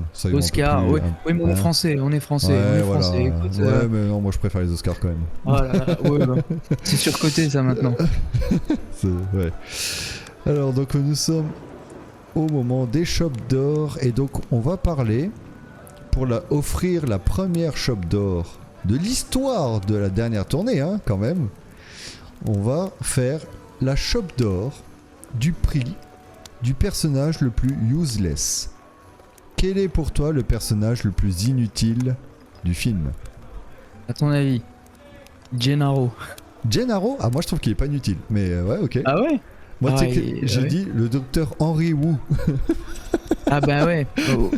Ah, c'est son nom, c'est lui, Henry Wu, le Ouais, scientifique dont je te parlais asiatique là, ouais. en fait. Ah ouais, Et je trouve d'accord, qu'il est d'accord. complètement inutile parce que c'est même pas lui qui fait l'éclosion de l'œuf, tu vois. Il vient, il intervient, il se barre, tu sais, il sert vraiment à rien, je trouve. Ah ouais, ouais, ouais. Voilà, bon après, voilà. Donc toi, pourquoi tu dis Gennaro, l'avocat? Ah, parce que Gennaro, déjà on le voit pas beaucoup. Il est useless parce que même dans sa mort, et sa mort sert à rien.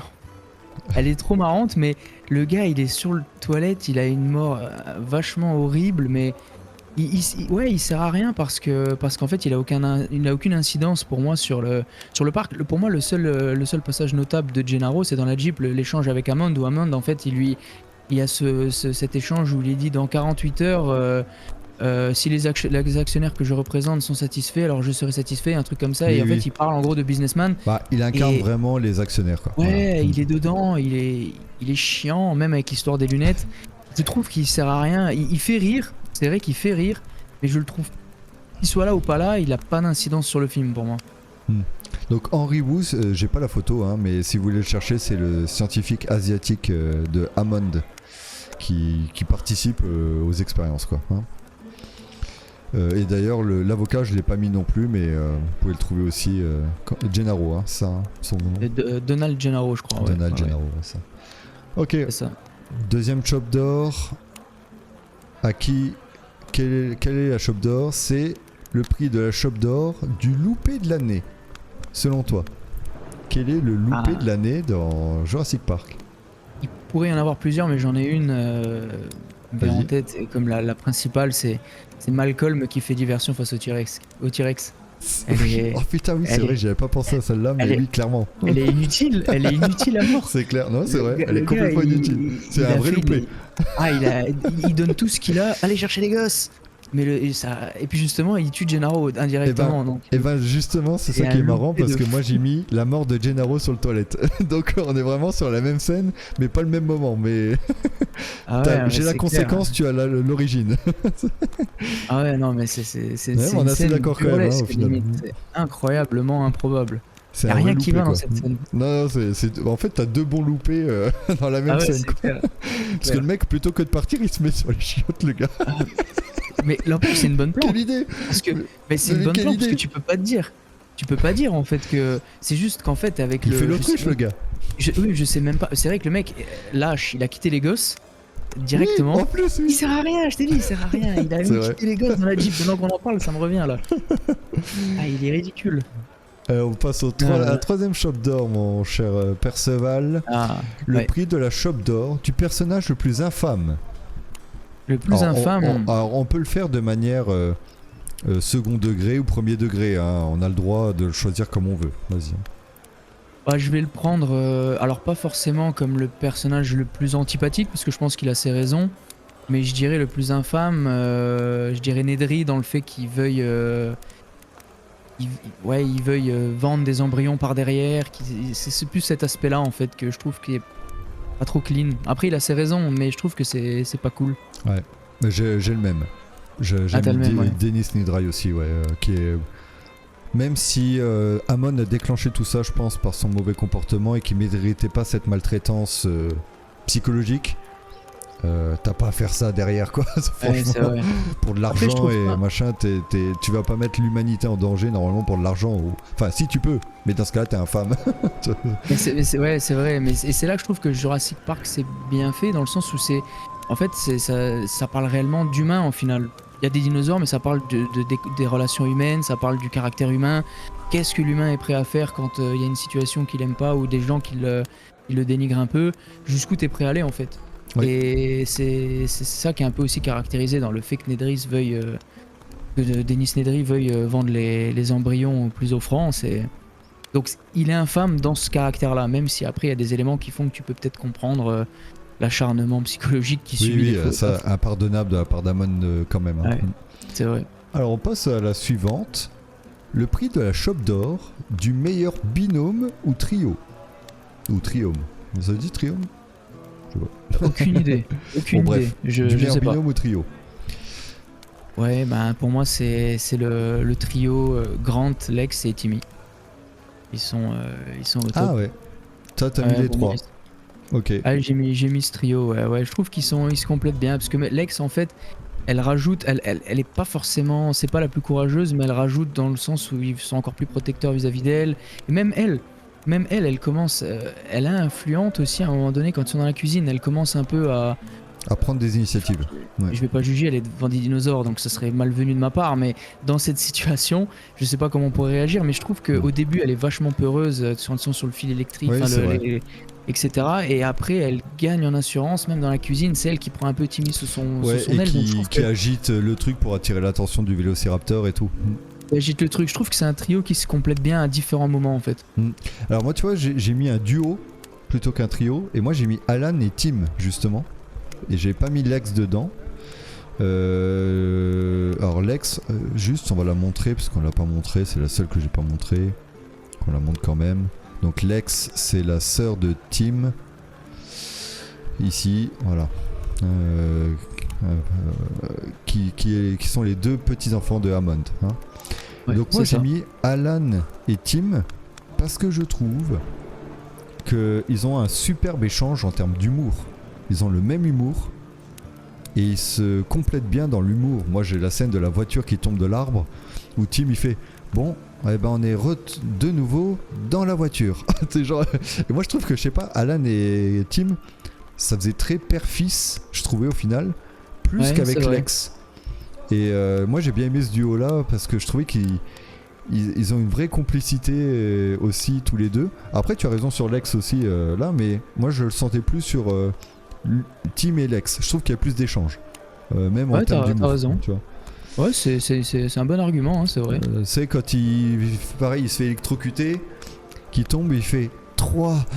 Enfin je sais pas, je trouve qu'il a un truc avec Grant, je sais pas, j'aime bien. Et puis Grant aussi a ce côté un peu humoristique où le gars il fait genre il prend une châtaigne sur le... Oui voilà, tu vois. Slash un peu aller aussi Grant à ce moment-là en fait quand il... Ouais, et moi j'aime beaucoup ce duo, je l'ai trouvé très bien écrit quoi, tu vois, j'ai bien aimé. Ouais. On va passer à la suite, je suis là. Le prix de la Chope d'Or de la meilleure rivalité. Je pense qu'on va être d'accord. Hein. T-Rex contre Raptor. Non, je rigole. Mais ça aurait pu. Mais ouais, non, ça aurait pu, mais dans un autre contexte. Mais sinon, Hammond, Malcolm. Je trouve que c'est pareil. La grosse dualité. Avec ce qu'on a évoqué dans la problématique et tout, c'était clair. Ils incarnent jusqu'aux vêtements en plus. Pour moi, c'est vraiment le. Symboliquement, ils sont opposés sur tous les points. Quoi. Ouais, tout à fait, c'est clair. Ok, bon, bah celle-là, elle aurait été vite parce qu'on est tellement d'accord que. Le prix de la Chope d'Or de l'ami que nous voudrions tous. Alan Grant. Ah, j'ai pas mis ça moi. Ah ouais, t'as mis quoi? Non. Ah ouais, je suis surpris. J'ai mis Robert Muldoon, qui est le garde-chasse, parce qu'il se sacrifie pour Ellie Sattler quand même. Hein. Et le mec, quand il y a des dinosaures, ok, je prends un pompe, j'y vais. C'est genre, le mec, il est trop courageux, quoi, tu sais, par rapport à Hammond et tout. C'est vrai que je l'ai. Pourtant, c'est un personnage que j'aime bien, Muldoon. Je trouve qu'il est, il est loyal, il a des valeurs. Mais tu vois, le mec, en fait, encore une fois, oui, il aide Sattler, mais je pense qu'en fait, il en a fait.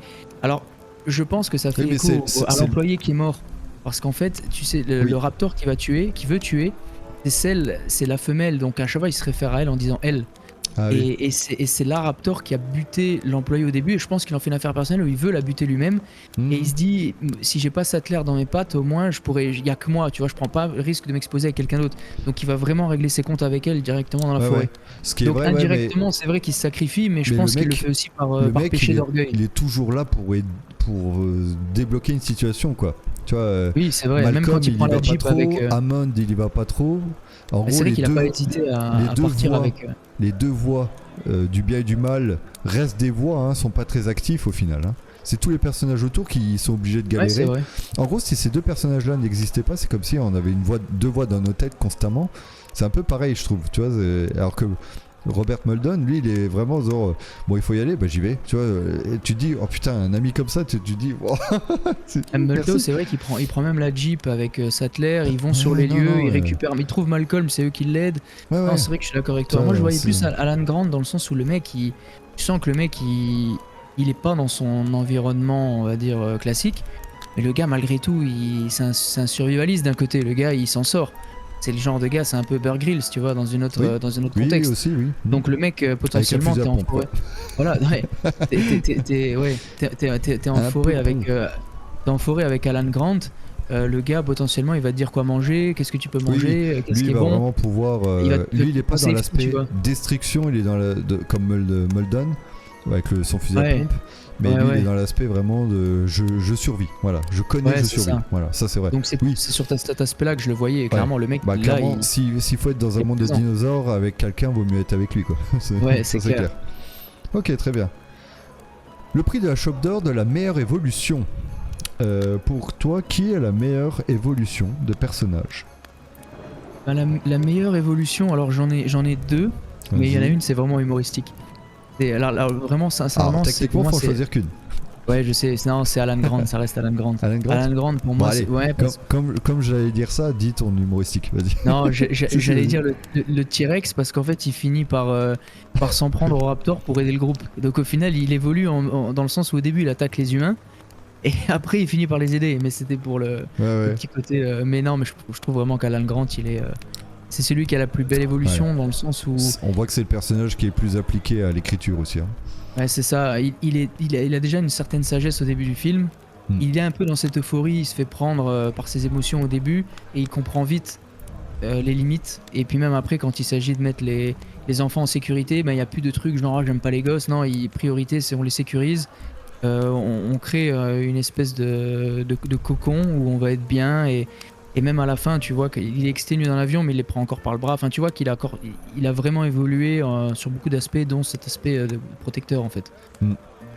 Ok, Et toi, on avance lequel? parce qu'il fait déjà 1h30, mais moi j'avais le même que toi. Ah, t'avais le même, ok, ouais. Le prix de la Chope d'Or du moment épique. Donc pareil, on essaie de pas trop s'éterniser, on est déjà 1h30, on n'a pas fini. Donc Moi, le dis-moi moment un peu épique, ce que tu penses. c'est scène finale du T-Rex. Quand Oui, il bah, aide le groupe. pareil. Et puis Pareil, t'as le bandeau Jurassic Park qui arrive. J'adore cette subtilité du bandeau. Qui rappelle Ouais, quand même c'est- que... Bah, qui Non, dit c'est que... pas Jurassic Park. Qu'est-ce qui est écrit là sur le c'est bandeau? marqué l'ère où les dinosaures régnaient sur le monde. Ah ouais, c'est ça, exactement. Ouais, je trouve que c'est une scène Et magnifique. c'est une belle image parce qu'en gros ça Ouais. veut dire non mais arrêtez d'essayer de nous faire venir, on va vous bully sans arrêt quoi. Ouais, c'est clair. C'est clair. Ok, donc là on est d'accord aussi. Le prix de la Chope d'Or du meilleur arc narratif. Alors, l'arc narratif, moi, je l'ai interprété avec une arrivée. Moi, l'arc narratif en lui-même, c'est l'arc qui commence avec le T-Rex. Quand le T-Rex apparaît, tout s'enchaîne et on monte un peu en intensité au niveau du film. Moi je le pensais au final Alan Grant par rapport à son évolution. Mais en temps normal, moi j'aime bien dire arc narratif dans le sens un peu le passé du personnage, etc. Mais là dans Jurassic Park c'est pas trop développé. Hammond, je voulais pas forcément en parler comme ça non plus. Voilà, tu vois, mais donc du coup je l'ai mis à Alan Grant, mais parce que c'était le plus, mais c'est pas une Chope d'Or où je suis convaincu, tu vois, pour le coup.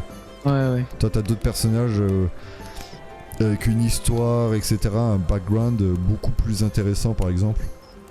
En passé, présent, futur, tu vois, que là, bon, c'est assez one shot, hein, Jurassic Park, donc c'est un peu moins représentatif là. Mais... Ouais. Et le dernier de la Chope d'Or, le prix de la Chope d'Or du personnage le plus badass. C'est qui pour toi? Je reste sur Alan Grant. Je Une reste évidence, sur Alan Grant. Une évidence. Ouais, c'est clair. Ouais, Puis il a un ouais. chapeau. Ouais, c'est clair. Puis il a un Il a pas chapeau. de fusil à pompe, mais... Ok, les Chope d'Or sont terminés, on va peut-être passer du coup au jeu du mot. Si ça te va, Ouais, très bien. jingle. Ouais, très bien. Alors le jeu du mot, qu'est-ce que c'est le jeu du mot? C'est, je te donne 10 personnages et tu dois me répondre en un mot, le jeu du mot, En un mot, tu dois caractériser ce que le personnage représente pour toi. Et tu as 20 secondes. 20 secondes pour faire. D'ailleurs, tu vois, on va passer en duo ici. On va se le faire comme ça. Oh là là là.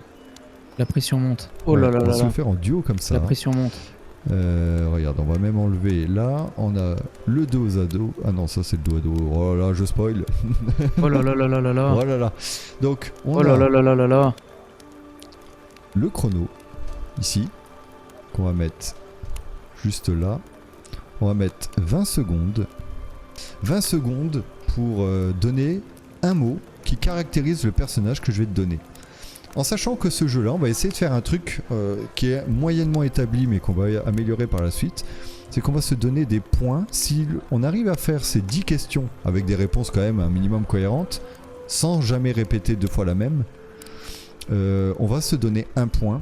Et quand on atteindra 10 points, parce qu'on a une autre règle, on pourra peut-être doubler les points, mais il faut qu'on en reparle un peu entre nous. Quand on aura 10 points, on pourra potentiellement donner un gage à l'autre pour durant un podcast. Donc voilà, c'est le premier arrivé à 10 donnera son petit gage. Mon cher Perceval, est-ce que tu es prêt? Donc tu vas m'annoncer... 10 noms. 10 noms, c'est ça. Et à chaque nom que je te donne, tu me donnes un nom tout de suite dans la foulée. Et quand tu as répondu, je te donne le deuxième nom. Un adjectif, c'est ça. Ok, d'accord. Ouais. Qu'est-ce que représente ce personnage pour toi? Est-ce que tu es prêt? Est-ce que tu veux que je coupe le son? Allez, vas-y, coupe-le. Allez, je coupe le son de la taverne. Nous sommes dans un silence désormais absolu. Perceval? Oui, Tom. Prêt? Oui. Top. Anne Grant. Courage. John Hammond. Richesse. Ian Malcolm. Décalage. Tim Murphy. Fougue. Lex Murphy. Courage. Fini, c'est fini. Purée. Tu n'as fait que 5. La moitié. C'est chaud. C'est chaud. Là, quand on le fait en live, là, c'est tout un truc. Ouais. C'est tout un truc. Est-ce qu'il faudrait pas se mettre 30 secondes peut-être? Peut-être 30 secondes à repasser pour les prochains podcasts. Ouais. Peut-être, hein, parce que c'est vrai que c'était un peu rapide. Ah ouais, c'est intense là. Ok, tu as perdu. Voilà. Tant pis pour toi. On va passer. Après le jeu du mot, on a une catégorie qu'on a appelée. Est-ce que tu te rappelles? Les what if. Les what if, effectivement. Générique. Les what if, qu'est-ce que c'est, mon cher Perceval? Les what if, en fait, on va aborder plusieurs what if de ce que une scène ou le film en lui-même aurait pu être si telle et telle chose avait été pensée ou faite différemment. D'accord. Alors on va essayer de pas trop traîner, hein, quand même, parce qu'on est bientôt à 2h. On a 1h40. Donc on est sur la fin, mais normalement on devait tenir 1 heure. Hein. Donc, un what if que tu as choisi. Dis-moi ce que tu as choisi. Alors j'ai choisi... on a 4 what if. Et on en sélectionne toujours à peu près 1 ou 2. Quel what if tu as sélectionné toi, de ton côté? Moi j'ai sélectionné le what if fun. Et j'ai sélectionné le what if catastrophe. Ok, alors quel est le what if fun pour toi? Alors, le what if fun, honnêtement, c'est si Hammond avait réellement réussi son parc. Te dire que tu peux aller dans un parc d'attractions comme aller à Disneyland et voir des dinosaures, ça serait incroyable. C'est quand même un truc de fou, ouais. Dans le thème, ça serait fabuleux en fait. Ouais, donc c'était un peu le petit côté, s'il avait réussi, ça aurait été top. Après, pour mon what if catastrophe, en fait, c'est si Nedry avait réussi à exporter à vendre à Dodson, à vendre les embryons. Et donc en fait, qu'est-ce qui ça aurait pu être sur Terre en fait, le chaos ou comment ça aurait été géré au niveau international en fait. Ça aurait pu être un désastre. Ouais, ça aurait été clairement un désastre. Curieux de le voir. J'aurais bien voulu voir visuellement ce que ça aurait pu donner et comment Spielberg aurait pu imaginer un truc comme ça. Et toi, du coup, t'as sélectionné quoi? Alors le what if catastrophe aussi, qui était évident, le même que toi. Si Dennis avait réussi son coup, ça aurait été vraiment la catastrophe au sens propre, hein, parce que je pense que Hammond, qui avait les moyens de gérer et de maîtriser n'a déjà pas réussi, imagine certains clampins qui veulent juste voir la richesse et qui font pas plus gaffe que ça.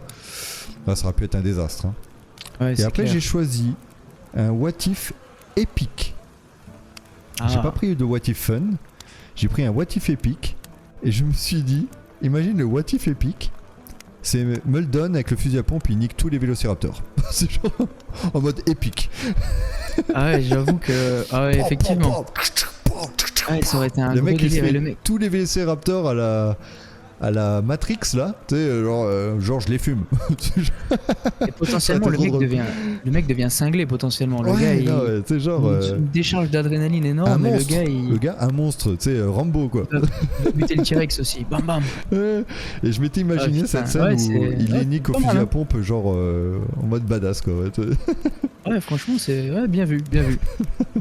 Je m'étais dit ça, voilà comme ça. Et on va passer, parce que c'est déjà bientôt la fin. Enfin bientôt, en même temps ça fait déjà 1h40 hein, mais c'est la fin de la dernière tournée, il nous reste une rubrique, la rubrique du dos à dos. Le dos à dos, notre dernière rubrique, ce coup-ci c'est toi qui vas la présenter, donc je te laisse l'expliquer.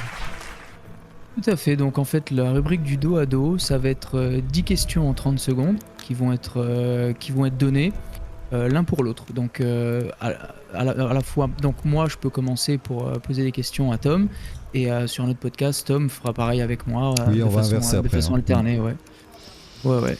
Donc l'idée c'est de répondre à 10 questions en 30 secondes. Mais alors là ça va être... tu peux pas mettre 40 ? Tu veux qu'on mette 40 tout de suite ? Non, moi je dis ça pour toi parce que je sais que tu vas pas arriver.